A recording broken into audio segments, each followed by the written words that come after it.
भगवान भरोसे उत्तराखंड के सरकारी अस्पताल, ये बात कोई नई नहीं है। अक्सर आप इस तरह की खबरें देखते रहते होंगे। अगर आपने इस तरह की खबरें नहीं भी देखी हैं, फिर भी आप अपने नजदीकी स्वास्थ्य केंद्र पर यानी कि सरकारी स्वास्थ्य केंद्र पर चले जाइए, आपको स्थितियों का पता चल जाएगा। हालांकि ये भी कहा जा सकता है कि हर अस्पताल भगवान भरोसे नहीं होता, कुछ अस्पतालों में व्यवस्थाएं ठीक भी होती हैं, लेकिन उसके बावजूद भी अधिकतम जगहों पर स्थितियां एक जैसी ही नजर आती है। एक बड़ा ताजा मामला सामने आया है। इस मामले को देखकर आपको हैरानी भी होगी और आपको परेशानी भी होगी। पौड़ी का जिला अस्पताल जो कि पीपीपी मोड पर संचालित किया जा रहा है। पीपीपी मोड पर संचालित हो रहे इस अस्पताल में वक्त वक्त पर अव्यवस्थाओं की बात सामने आती रहती है। खुद पौड़ी के विधायक और कैबिनेट मंत्री सतपाल महाराज भी इस बात को लेकर कई बार नाराजगी जता चुके हैं। अस्पताल का निरीक्षण करके खामियों को ढूंढ करके अधिकारियों को डांट फटकार भी लगा चुके हैं। अब ताजा मामला ही देख लीजिए। पौड़ी के एक युवा पत्रकार हैं, नाम उनका कुलदीप सिंह बिष्ट है। कुलदीप बिष्ट की बेटी की जब तबियत खराब होती है तो उसे जिला अस्पताल में भर्ती करवाते हैं। जिला अस्पताल में 2 दिन तक भर्ती रखने के बाद 21 दिसंबर को डॉक्टर ये बताते हैं कि जो बच्ची है उसकी पित्त की थैली में पथरी है। पथरी का साइज बताया जाता है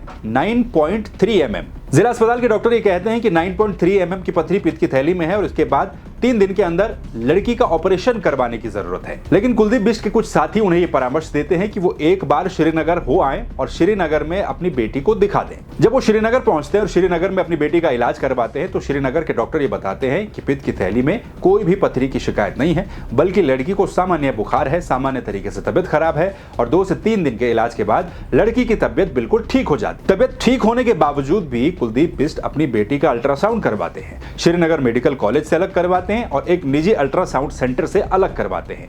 ये दोनों रिपोर्ट भी नॉर्मल रहती है, यानी कि इन दोनों अल्ट्रासाउंड की रिपोर्ट में भी पथरी की कोई बात सामने नहीं आती है। अब आप खुद ही बताइए कि अगर जिला अस्पताल के डॉक्टरों की मान ली जाती और अपनी बेटी का ऑपरेशन करवाने के लिए कुलदीप बिष्ट तैयार हो जाते और ये ऑपरेशन हो भी जाता तो जब पथरी पेट में थी ही नहीं तो डॉक्टर पेट से क्या निकालते, ये बड़ा सवाल है। और पथरी के ऑपरेशन के दौरान अगर कुछ इलाज इधर उधर हो जाता तो फिर क्या होता, ये भी बड़ा सवाल है। उन्होंने इस पर अब कड़ी नाराजगी जताते हुए सीएमओ पौड़ी और कोतवाली थाने में भी शिकायत दर्ज करवाई है। इसके साथ ही उन्होंने कहा है कि लगातार पीपीपी मोड पर संचालित हो रहे इन अस्पताल की व्यवस्थाएं जो है वो बेहद खराब है। व्यवस्थाओं को चाक चौबंद किया जाए। लगातार इस तरह की लापरवाहियां अगर सामने आती हैं तो फिर आमजन इलाज के लिए कहां जाएगा, जब अस्पताल के डॉक्टरों को यही पता नहीं है कि पेट में पथरी है या नहीं है, और पथरी नहीं है उसके बावजूद भी डॉक्टर ये कहते हैं कि 3 दिन के अंदर ऑपरेशन करवाइए, तो फिर आम आदमी कितने क्वालिटी इलाज की उम्मीद उनसे लग सकता है।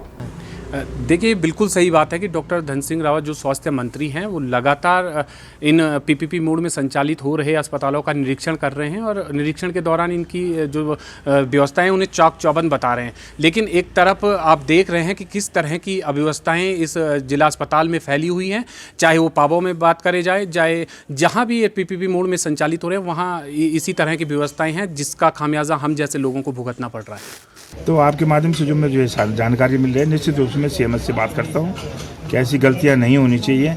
मेजर गलतियाँ ये हैं और इस तरह की गलतियाँ होंगी तो निश्चित रूप से इनको जो है इस हॉस्पिटल से मतलब काम नहीं मिलना चाहिए, कार्रवाई होनी चाहिए। क्यों कि तो जान माल का खतरा है। अगर किसी को गलत रिपोर्ट बता देंगे और डॉक्टर उसको सजेस्ट करेगा कि चीर फाड़ करो, ऑपरेशन करो, ये बड़ा मामला है, ऐसा होना नहीं चाहिए। वहीं जिला अस्पताल के एमएस डॉक्टर विजय अडवाला ने बताया कि जिला अस्पताल के अल्ट्रासाउंड में बच्ची के पित्त की थैली में पथरी होने की बात सामने आई थी। हालांकि दूसरी रिपोर्ट में पथरी नहीं आई है, लेकिन वो कह रहे हैं फिर भी कि उनकी रिपोर्ट ठीक थी। उनके दौरान जो भी हुआ 3 दिन के बाद श्रीनगर मेडिकल कॉलेज में अल्ट्रासाउंड रिपोर्ट में कोई भी पथरी नहीं देखा। सो 1-2 कारण इसमें हम बताना चाह रहे हैं। कभी कभी क्या होता है, गॉल ब्लैडर के अंदर स्लज बोलते हैं उसको हम मेडिकल टर्म्स में। स्लज जब बनते हैं ये दिखते सेम टू सेम एक पथरी जैसे हैं, जब कुछ दिन के बाद स्लज अंदर से निकल जाते हैं।